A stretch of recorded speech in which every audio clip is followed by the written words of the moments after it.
శుభ సాయంకాలం. ఈ సాయంకాలం నువ్వు ఇక్కడ ఉండడం నాకు చాలా థ్రిల్గా ఉంది. కరెక్ట్. మీకోసం ఎదురు చూస్తున్నాను. ముఖ్యమైన విషయం మీతో మాట్లాడాలి. ఈ నిశాచరుడు ఇక్కడ ఉండవచ్చా, ఉండకూడదా? ఎవరైనా ఉండొచ్చు, పర్వాలేదు. ఎలా? మనసు విప్పి మాట్లాడే దగ్గర, మూటలు విప్పి లెక్క పెట్టే దగ్గర, మూటలు కట్టి దాచే దగ్గర, మనసైన మగవాడితో గుసగుస రసరస బుసబుస ఊసులాడుకుని ఊగిపోయేటప్పుడు ఎవరూ ఉండకూడదని రసిక రాజశేఖర రాజమార్తాండ శ్రీ బొక్కలంబోదరం ఎప్పుడూ చెప్పాడు. పాపం, మీరు కోరిన ఆనందం, మీరు చూపించే అభిమానానికి సమాధానం కేవలం ఒక మాటలో చెబితే బాగుండదని ఈ కవర్లో ఉంచి మీ చేతిలో పెట్టాలని వచ్చాను. పెట్టండి పెట్టండి, సీరియల్ కథలా చదువుకుంటాను. ఇది చదివితే మీరు చాలా థ్రిల్ అయిపోతారు. అసలు నా కాబోయే భర్తతో వచ్చి ఇవ్వాలనుకున్నాను, కానీ ఆయన ఇంకా ఊరి నుంచి రాలేదు. ఉంచండి, వస్తాను. ఏమిటి సమాచారం? లవ్ లెటరా? మీటింగ్ ఎక్కడ? కాదు, దెబ్బ కొట్టింది. ఇది దాని రాజీనామా. ఎగిరింది మన మీద రెట్ట వేసి తూన పికిలి పిట్ట. ఎక్కడికమ్మా? ఏమిటి హడావిడి? అంకుల్, బయటికి వెళ్లే వాళ్ళని ఎక్కడికి నడకూడదని మీరే నాకు చాలా సార్లు చెప్పారు. మరి మీరే చెప్పి మీరే అడిగితే ఎలా?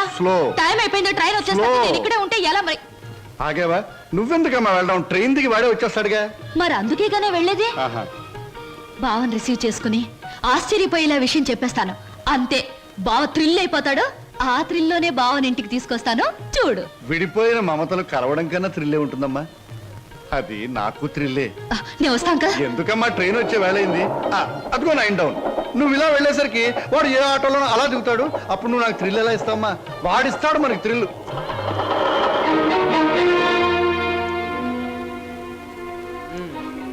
పెళ్ళయ్యాక ఎలాగో తప్పదు, ఇప్పటి నుంచే మోయిస్తే ఎలా? ఓ మాట అడుగుతాను, చెప్పు. 7 రోజులు 7 క్షణాల్లో గడిచిపోవడానికి కారణం చెప్పగలవా? గలను, కానీ చెప్పండి. ఎందుకని? అనుభూతిని అందంగా మనసులో దాచుకున్నప్పుడే అనుభవించే జంటకు థ్రిల్గా ఉంటుంది. ఓయ్ బాబు, ఇదేటండి? స్టేషన్ దగ్గర నుంచి ఇదే మాట్లాడుతున్నారు, హోటల్లో ఇదే మాట్లాడారు, గుడి దగ్గర ఇదే మాట్లాడారు. అంతా ఇప్పుడే మాట్లాడుకుంటే పెళ్ళి థ్రిల్లే ఉండదు. ఎక్కడ బాబు, ఎక్కడ టైం అయింది? పరువు బొద్ది.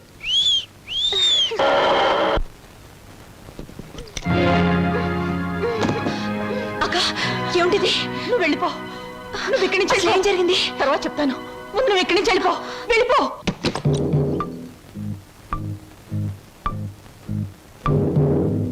స్వాగతం మరదలా. నన్ను జైలుకు పంపించి నీ ప్రియుడితో కొలవటానికి వెళ్ళావు. నీ కోసం వారం రోజులు చెదురు చూస్తున్నాను. ఏమిటూ మాట్లాడేది? అర్థం కాలేదా? నేను తెచ్చిన సంబంధాలు ఎందుకు వద్దంటున్నావు? నీ పాతివత్యం ఏ పాడితో నాకు ఇప్పటికి అర్థమైంది. నిన్నెవడికో ఇచ్చి పెళ్లి చేసే కంటే నేనే సొంతం చేసుకున్నాను అనుకో. అక్క చెల్లిద్దరు జాయింట్ గా నా దగ్గర పడి ఉండొచ్చు. రావే.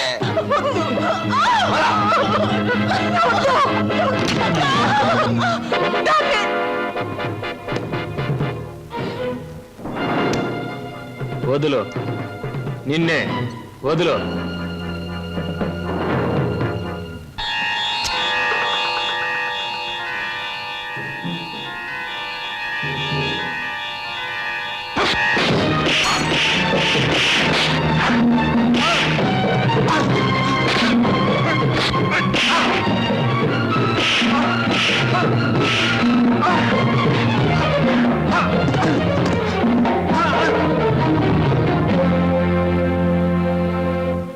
బాబు, సమయానికి నువ్వు రాకపోతే దాని బ్రతుకు బండలైపోయేది. తాళి కట్టవలసిన నీ చేతులతోనే దానికి తలకొరివి పెట్టవలసి వచ్చేది. బాబు, నేను అడుగుతాను, చేస్తావా? చెప్పండి. ఆ దుర్మార్గుడు దాన్ని ఆ మాన మర్యాదలతో ఉంచడు. దాన్ని నీ వెంట తీసుకెళ్ళిపో బాబు. నీ కాబోయే భార్యను నువ్వే రక్షించుకో. దాన్ని కాపాడే శక్తి నాకు లేదు. అది హాయిగా బ్రతికి తెచ్చాలు. నేను వాడి చేతుల్లో చచ్చిపోయినా పర్వాలేదు బాబు, తీసుకెళ్ళు. అది కదండి. పెళ్లి కాకుండా ఇంటికి తీసుకువెళ్తే లోకం ఏమైనా అనుకుంటుందనా? అనుకోని బాబు. మనం అంటే ఏమిటో మనకు తెలిసినప్పుడు తెలియని లోకులు కాకులే ఏమనుకుంటే మనకే? తల్లి తండ్రి ఈ నీ కాళ్ళు కడిగి కన్యాదానం చేసి నీ చేతుల్లో పెట్టలేకపోయినా కనీసం ఈరోజు నా చేతుల మీదుగా నీకు అప్పగించగలుగుతున్నాను. తీసుకువెళ్ళు బాబు. సరే.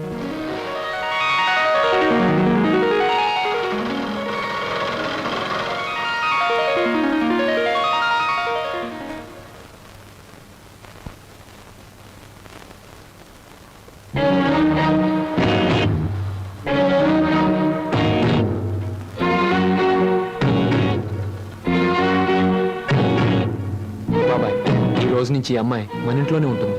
మన ఇంట్లో ఎలా ఉంటుందిరా? అద్దెకి ఇవ్వడానికి ఇంట్లో వేరే పోర్షన్ లేదుగా. అద్దె కాదు బాబాయ్, మరి ఈ అమ్మాయి పేరు లలిత. నేను అడిగింది ఆ అమ్మాయి పేరు కాదు సీను. ఆ అమ్మాయిని ఇక్కడికి ఎందుకు తీసుకొచ్చావని. తీసుకురావాల్సిన అవసరం వచ్చింది కనుక. ఏమిట్రా అవసరం?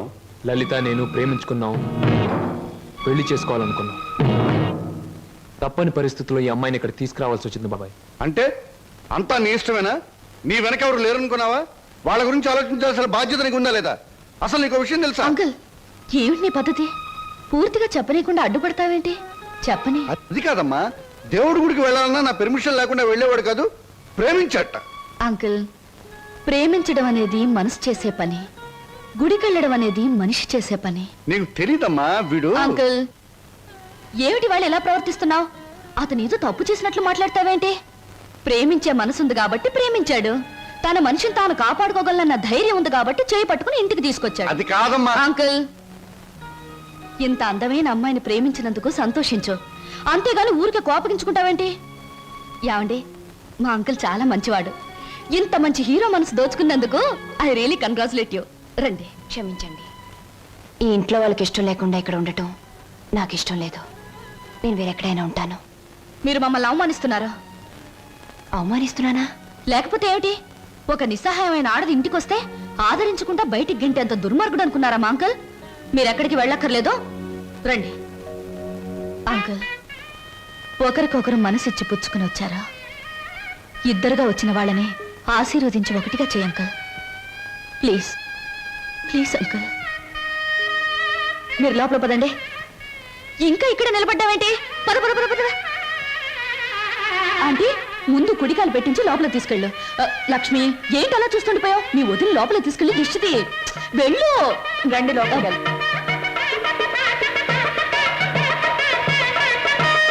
ఏమిటమ్మా, ఏమిటి నువ్వు చేసింది? ఇప్పటికైనా చేయి దాటిపోలేదు. వాడికి నిజం చెప్పే, లేకపోతే నేను చెప్తాను. వద్దంక, ముందుగానే స్టేషన్కి వెళ్ళుంటే అక్కడే నిజం చెప్పేదాన్నేమో. ఇప్పుడు బావ పక్కన అమ్మాయిని చూసి కూడా నిజం చెప్పడం వాళ్ళని విడతీయడానికేగా అంకుల్. అమ్మా. అంకుల్, కృష్ణాష్టమి రోజున మన ఇంట్లో మంచి జరుగుతుందని నువ్వే కదా నాతో చెప్పావు. నాకు మంచి జరుగుతుందని నువ్వు అనుకున్నావు, బావకు మంచి జరుగుతుందని నేను అనుకున్నాను. నేను మరోసారి ట్రైన్ మిస్ అయ్యాను, అంతే. బాధపడకు అంకుల్, రేపు కృష్ణాష్టమి రోజు అదిరిపోవాలి. వస్తాను.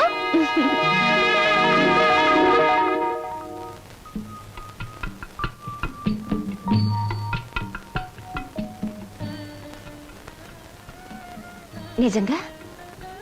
అవును, చాలాసేపు ఎదురు చూసాం. ట్రైన్ కదిలిపోయింది.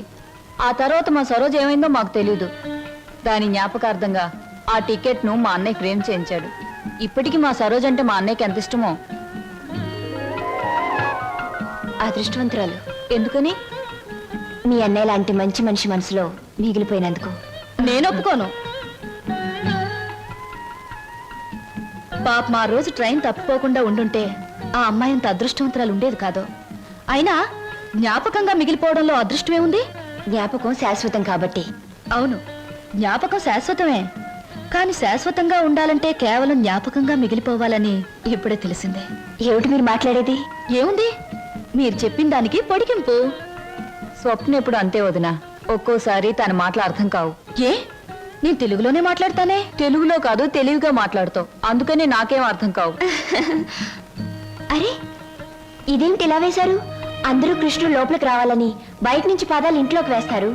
మీరు మీ ఇంట్లోంచి బయటకు వేశారేమిటి? అవును, అందరిది స్వార్థం. కృష్ణుడు వాళ్ళ ఇంట్లోకి రావాలని. అంటే కృష్ణుడు వాళ్ళ ఇంట్లో లేడన్నమాటేగా. కానీ నా ఇంట్లో మనసులో కృష్ణుడు ఎప్పుడు ఉంటాడు. అతనికి నచ్చజెప్పి ఎప్పుడు నా దగ్గరే ఉంటాయలా? అందరి దగ్గరికి వెళ్ళు అని పాదాలు బయటికి వేశాను. అవి మీరు వేసిన పాదాలతో కలిపాను. అంటే కృష్ణుడు నా ఇంట్లోంచి మీ ఇంట్లోకి వస్తున్నాడనమాట. చాలా చక్కగా మాట్లాడుతున్నారే మీరు. ఎక్కడ నేర్చుకున్నారు? జీవితం అనే స్కూల్లో దురదృష్టం అనే మాస్టారు పరిస్థితులనే బెత్తంతో బాధి మరీ నేర్పారు. నాకు చాలా పరిస్థితులు వచ్చాయి, కానీ మీలా నవ్వుతూ మాట్లాడే ధైర్యం రాలేదు. మీ మాస్టర్ పేరు అదృష్టం, మా మాస్టర్ పేరు చెప్పానుగా, దురదృష్టం.